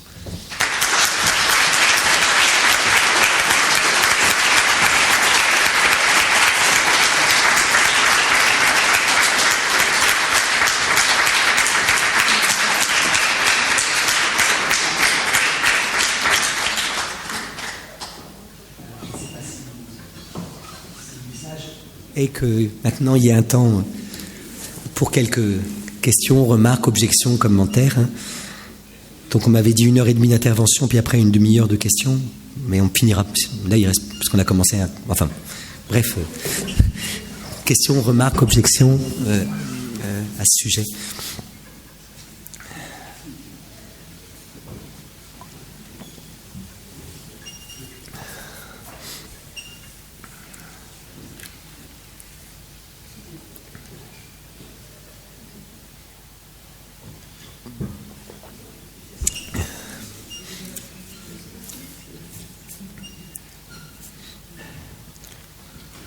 Ce silence est ambivalent. Est-ce le silence de l'accablement ou plus positivement le silence d'une de la continuation d'une méditation, hein, comme disait Guitry, après la musique de Mozart, le silence est encore de Mozart. Oui, merci.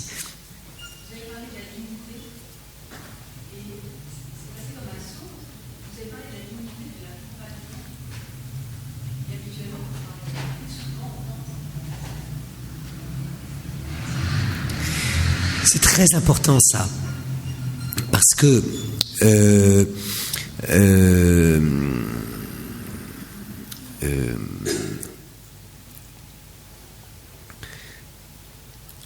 je pense que il n'est pas difficile à l'homme d'être à la hauteur de cette vocation lévinassienne qui est la sienne, hein, laquelle consiste en un devoir d'accompagner.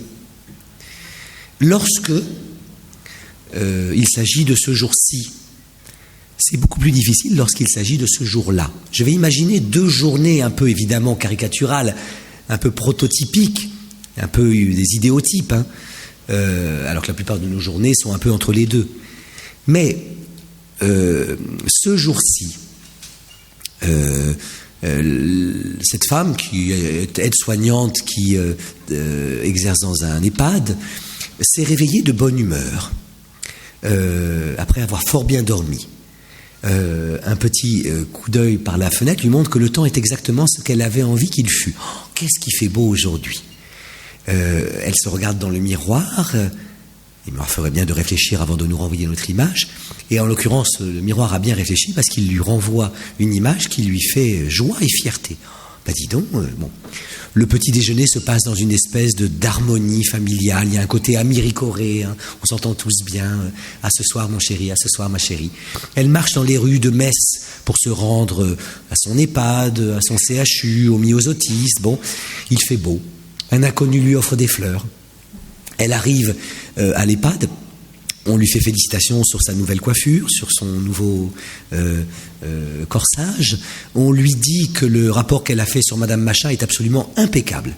Le patron a dit que c'était parfait, que c'était un modèle. C'est vrai. On lui dit que les RTT qu'elle avait posés dans l'espoir d'un week-end gastronomico-touristico-érotique, avec le nouvel interne, beau comme un dieu qui est arrivé dans le service, hein, on pourrait faire les Vosges. Bon, lui sont accordés. Elle est en pleine forme. Elle entre dans une chambre où l'attend un malade qui, certes, a sa souffrance, mais qui ne souffre pas ou plus, et surtout un malade reconnaissant, un malade gratifiant. « Oh, j'aime bien quand c'est vous qui venez. Vous êtes tellement gentil. »« Ben non, je fais mon métier. »« Oh non, vous êtes ma petite lumière de la journée. »« Merci, madame. » Puis en plus, « Oh, je trouve que vous ressemblez un petit peu à une de mes petites filles. Vous êtes comme elle, un peu... » Oh, j'aimerais bien vous montrer, j'ai une photo d'elle, mais non, vous n'avez pas le temps. Mais si, dites-moi, la photo, elle doit être dans ce sac-là. Alors quand même, la vieille vaporise un peu de la toiture, donc elle se trompe de sac. Dans la photo, il n'y a pas... Non, mais allez-y, mais non. Alors à moins qu'elle soit dans ce sac-ci. Et la jeune femme elle trouve la photo. Oui, c'est elle. Et elle tombe sur un canon absolu. Oh, je ressemble à elle. Waouh! Quand la rencontre de l'accompagnant et de l'accompagné, c'est la rencontre d'une forme et d'une gratitude. Forme du côté de l'accompagnant, gratitude du côté de l'accompagné. Mais alors là, l'accompagnement le plus fin, le plus attentif à la singularité humaine, l'accompagnement vigilant, aimant, empathique, est une espèce de spontanéité. Mais ça, c'était ce jour-ci. Il y a aussi ce jour-là. Ce jour-là, elle se réveille de mauvaise humeur après une nuit où il y eut des moments d'insomnie. Un petit coup d'œil par le miroir, la fenêtre lui montre que le temps n'est pas du tout ce qu'elle aurait aimé qu'il fût. Enfin, un temps dégueulasse. Elle se regarde dans le miroir et ce qu'il y voit lui fait peine. Le petit déjeuner se passe dans une espèce de tension, d'abord latente, puis éclatante. C'est pas vrai. Elle revient encore dimanche, ta mère, j'en ai ras-le-bol. Ouais, et toi ton frère, enfin attention, etc. Alors qu'on a besoin vraiment d'un petit peu de café pour se réveiller, le filtre s'avère fermé. Et donc c'est du jus de chaussette. Bon. Elle sort dans les rues de la ville, il pleut, aucun inconnu lui offre des fleurs, ce que vous regardant je trouve scandaleux, mais enfin c'est ainsi. Très vite, elle a affaire à ce que Jean Giono appelle le démon mesquin. Un des textes les plus géniaux de Giono s'appelle le démon mesquin, Ou Giono, qui ne croyait ni à Dieu ni à diable, qui donc ne croyait pas à ce démon, à ce diable, hein, dont le but est que nous ne fassions pas ce que nous devons faire, et que nous fassions ce que nous devons pas faire. C'est ça le diable. Hein. Eh bien, Giono nous dit qu'il ne faut pas du tout croire que le diable a les traits que la tradition lui prête, c'est-à-dire un être monstrueux qui arriverait devant vous et qui vous dirait « Fais le mal, laisse tomber cette vieille saloperie qui t'a fait mal dans ton enfance, va pas la voir, maltraite ce vieillard qui pue de la gueule à cause de son cancer de larynx, enfin, va même pas, etc. Fais le mal. » Non, non, si le diable se présentait à nous, si le démon se présentait à nous comme ça, on ne ferait pas ce qu'il nous invite à faire. Non, le démon est mesquin, dit Giono. Et le démon, celui qui veut qu'on ne fasse pas ce qu'on doit faire et qu'on fasse ce qu'on ne doit pas faire, se présente à nous à partir de toutes les petites mesquineries de la vie quotidienne, vous voyez ? C'est-à-dire les petits emmerdements de la vie quotidienne. Et donc très vite, notre aide-soignante se rend compte qu'elle a la chaussure droite qui fuit, et pas la gauche, hein, que toute la journée, elle aura affaire à ce floc désagréable. Hein. Encore si les deux pieds étaient mouillés, ça irait. Mais quand vous avez un pied mouillé toute la journée, une moiteur, c'est pénible. Elle arrive à son EHPAD, on lui fait aucun compliment, on n'a même pas remarqué qu'elle a changé de coiffure. On lui dit que le rapport qu'elle a fait sur Madame Machin est tout à refaire. Non, t'as tout fou, t'as utilisé l'ancien logiciel. Vous savez, aujourd'hui, les soignants ont affaire à des tracasseries administratives qui sont tellement pesantes. Le choc de simplification que François Hollande nous avait promis, c'est une excellente idée. Moi, j'ai toujours pas vu venir, hein. Et j'espère que ça va venir. Parce que parfois, on veut être un bon accompagnant, mais on doit pendant des heures remplir des tas de logiciels. On lui dit que les RTT qu'elle avait posés lui sont refusés. Allez, le week-end touristico-gastronomico-érotique passe à l'as. Elle est fatiguée, de méchante humeur. Elle a l'impression vraiment qu'elle n'est pas reconnue dans son métier. Hein. Elle est payée avec un lance-pierre. Personne ne voit sa fatigue, personne ne voit son épuisement, et elle entre dans une chambre où ne l'attend pas la malade gratifiante et reconnaissante de la veille, mais un malade qui souffrait d'une souffrance ingrate, acrimonieuse. Je trouve très profond ce passage de Kirikou, où Kirikou a enfin la réponse à la question qu'il pose. Pourquoi Karaba la sorcière est-elle méchante ? Personne n'a réponse à la question que pose Kirikou, jusqu'à ce que Kirikou retrouve son grand-père. Grand-père, pourquoi Karaba la sorcière est-elle méchante ? Réponse du grand-père, parce qu'elle souffre, Kirikou. Vous savez, elle a une épine qui lui est plantée ici, qui crée une telle souffrance que la souffrance se traduit par l'acrimonie. Eh bien, en effet, quand la rencontre de l'accompagnant et de l'accompagné, c'est la rencontre d'une forme et d'une gratitude, là, c'est pas difficile d'être un accompagnant modèle, aimant, vigilant, scrupuleux. Mais lorsque la rencontre de l'accompagnant et de l'accompagné, c'est la rencontre d'une souffrance, d'une fatigue, d'une mauvaise fatigue, d'une lassitude du côté de l'accompagnant et d'une agressivité du côté de l'accompagné, ben là c'est beaucoup plus difficile. Voilà pourquoi il ne faut pas parler simplement de la dignité de l'accompagnant, de l'accompagné, mais aussi de la dignité de l'accompagnant. Et donc c'est pas... Je déteste ce discours qu'on a parfois en effet chez les philosophes qui s'occupent un peu d'éthique, ce discours qui réduit l'éthique à une déontologie. La déontologie, c'est le discours sur les devoirs, hein. Et au fond, le philosophe qui monte en chair serait là pour dire « Mes enfants, vous devez accompagner votre prochain, sinon vous n'êtes pas digne du beau nom d'homme. Et pour l'accompagner, vous ne devez pas simplement faire les toilettes et respecter, vous devez... aimer, garantir. Ben, ce discours-là, vous voyez, est un discours auquel je résiste, en essayant de décrire le terrain comme parfois difficile. Hein. Et on peut aussi parler de l'accompagnement des proches. Hein. Je te mettrai jamais dans une maison. Ils sont mariés pour le meilleur et pour le pire. Ça a été le meilleur pendant des années. Et voilà qu'elle a une sale maladie qui fait que progressivement, c'est le pire. Jamais je la mettrai dans une maison. Je serai toujours là pour toi, mon amour. Mais il ne sait pas qu'au fur et à mesure des mois, il va se fatiguer, s'épuiser et non plus pouvoir, parce qu'elle ne le reconnaît plus, parce qu'elle semble le faire exprès, parce que toutes les 10 minutes, à la manière d'un supplice chinois, revient le cri « Va, va, va, va, va, va, va ». Tu vas voir, ça va recommencer, j'en peux plus. L'autre jour, elle a essayé de me mordre. Enfin, vous voyez ? Bon, eh bien, voilà pourquoi j'ai parlé de la dignité de l'accompagnant, et pas seulement de celle de l'accompagner. Voilà. Je vais dire, s'il y a encore une question, je peux faire court, mais je crois que là, on n'a vraiment plus le temps. Et il reste à remercier M. Fiat de la